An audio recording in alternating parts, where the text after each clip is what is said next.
I'm in charge of, basically I'm in charge of animal collection, and I look at all the animals within the center, establish their numbers on a monthly basis, pick out those who are sick, those who are unwell, and report them to the vet, and also ensure that all the animals within the center are fine. We have over 350 individual species of animals, and among these are carnivores, hoofstocks, birds, and reptiles and primates. We have up to 20 individual species of cats, and among these cats we have the lions, we have the savo cats, we have the tigers, we have jackals, white side-striped jackals, we have savo cats, and we also have caracal cats as well. We also have hyenas that we classify under the cats. As the center, we are extremely excited because we've got a new product that we are going to be offering to our visitors in terms of education, in terms of recreation. We have got a pair of tigers that was imported into the country from South Africa. The tigers have undergone the mandatory quarantine, and it's now time to unveil them to the public.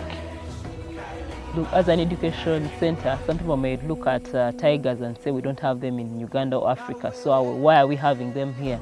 As an education center, we don't want to educate our children only about what is here. We want to know what's out there. Most of a typical Ugandan will never get a chance to go maybe to Asia or these places that have those animals. So we try to bring them here for our children and our children to learn about conservation elsewhere. These tigers are unique in ways that, first of all, they are large cats. They are very large cats among all the other big cats. But at the same time, they have very unique colorations. And these colorations vary from species to species. There are several species of tigers, however, but the particular species that we have here at UWEC are the Bengal species. Now, the Bengal species have the white coloration, and then those who have the brown coloration. Now, the other uniqueness about the tiger is that it has a wide head, you know, and it behaves just like a typical house cat. Now, if you compare it with the cheetah, cheetahs have spots on their body that are black or more or less brown, deep brown in color, and they also have tear marks on their faces. If you compare a tiger to a leopard, leopard have more or less spots that are enclosed within a cuff on their body, and they also have what I would call a similar cat behavior, but the main difference here is that the spots are more black or brown, and they are coated along the white skin of the animal. For the lions, the difference is very clear. Lions do not have any spots on their body or any colorations. Lions appear more brown, I would call it brown, or maybe sandy-like color, compared with the tigers, which have brown or white stripes, or brown and black stripes in some of them. Okay, tigers compared to lions spend most of the day sleeping, but tigers are so playful. During the day, you find them moving around, swimming in the water, and on seeing any movement, they actually want to attack or come close to that kind of movement. Tigers are very, very agile animals. First of all, tigers have been known to kill people, where, you know, in other zoos they've been known to kill people once they get in contact with a human or once they get out of their cages. So tigers, the fact that they behave exactly like our domestic cats, if a tiger hid somewhere, you would actually not know where a tiger is hiding. So it creates this agility in them that they can easily attack, you know, when you're least expecting that kind of attack.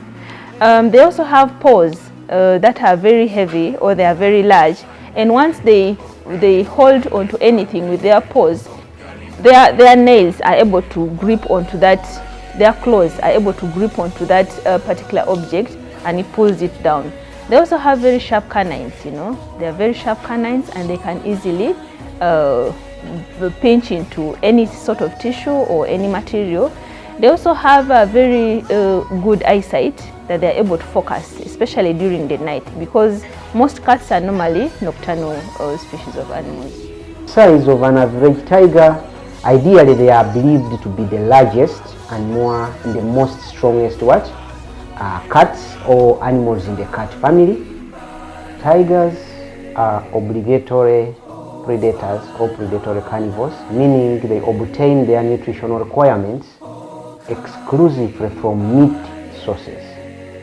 In the wild, tigers feed on mammals ranging from pigs, deer, buffaloes, and rabbits. However, in captivity, some zoos feed tigers on beef, donkey, camel meat, rabbits, and occasionally fish.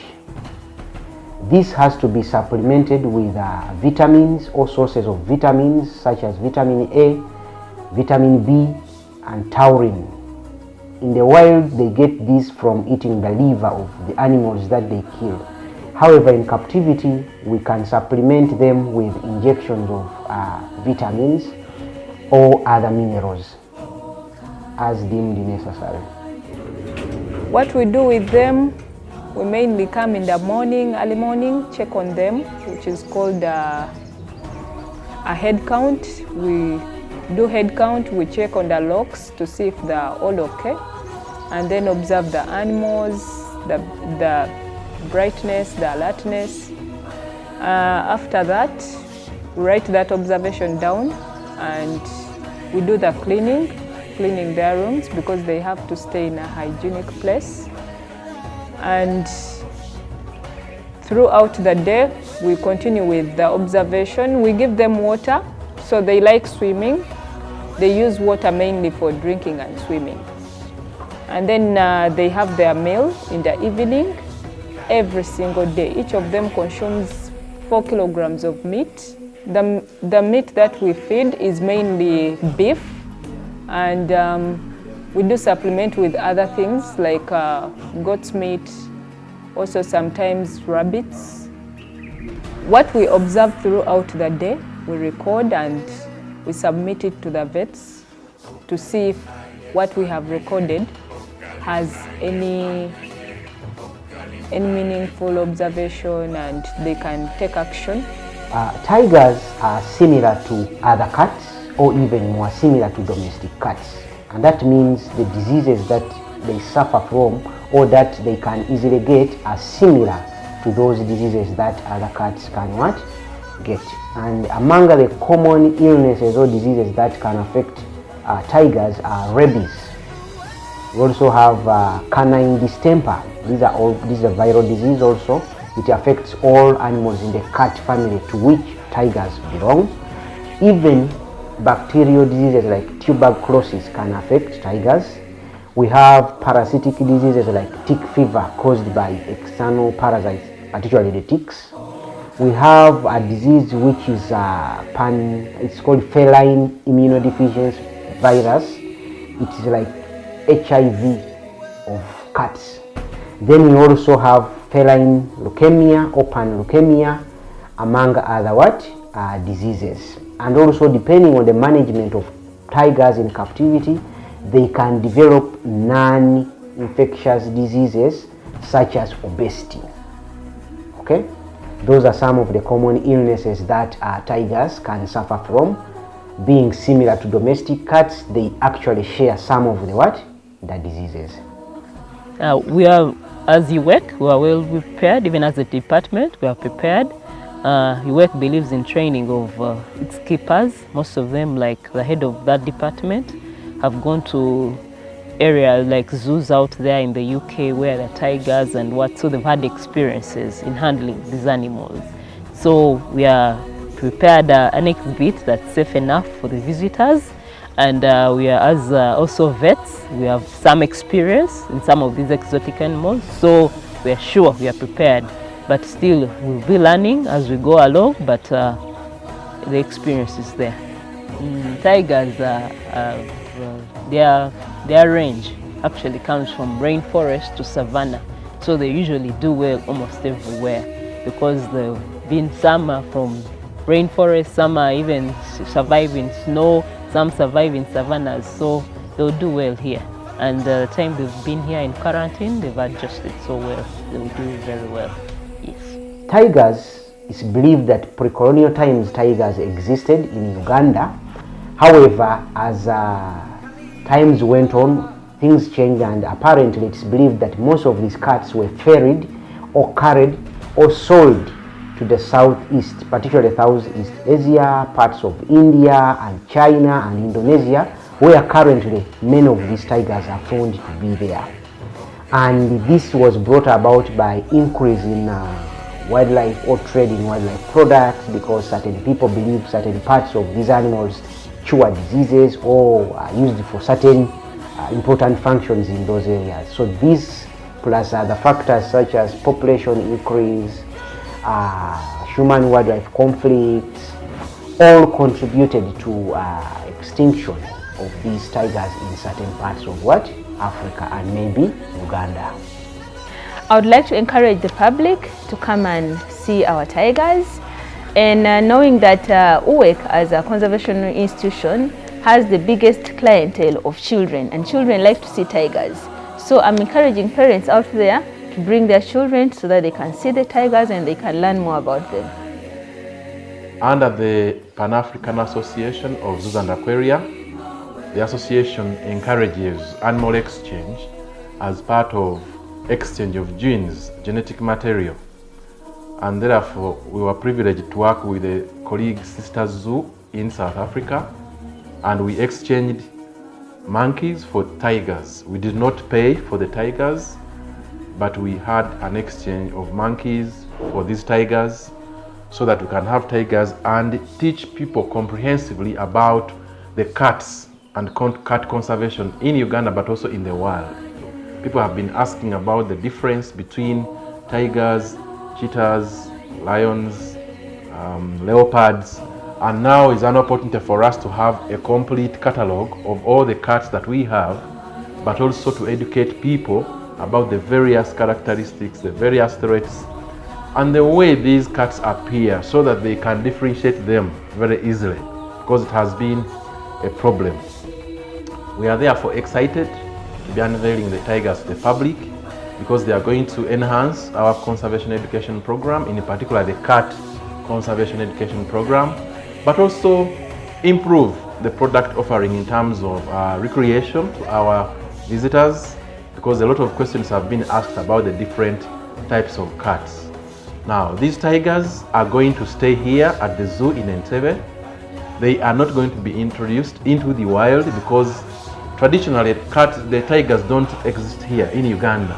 Tigers do exist in Asia naturally, and they will only appear in Africa in zoos, and that's why we had to get a collaboration with the zoo so that we had them exchanged here. So the permit that we hold restricts them to this environment, the Wildlife Education Center or the zoo, and they are not going to be taken into the wild in Uganda. So they are going to be here, and they are going to be solely for purposes of education, recreation and research.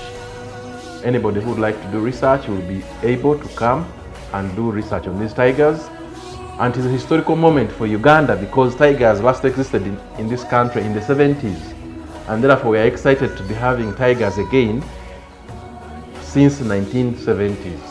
I want to call upon Ugandans, non-Ugandans, and all visitors and tourists out there that come and enjoy the tigers at the zoo in Entebbe. Come and enjoy the other cats, but also the other product offering, the other animals and plants that we have, so that you can have a comprehensive learning about the wildlife of Uganda, but also enjoy as you'll be going through with yourself, family, friends, because you have a comprehensive package. You enjoy the wildlife, you enjoy the accommodation. We have cottages, we have apartments, we have the longest beach line in Uganda.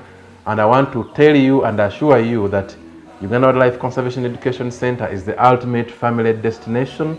It is the greatest domestic tourism hub for Uganda. So I invite you to come and enjoy your stay here.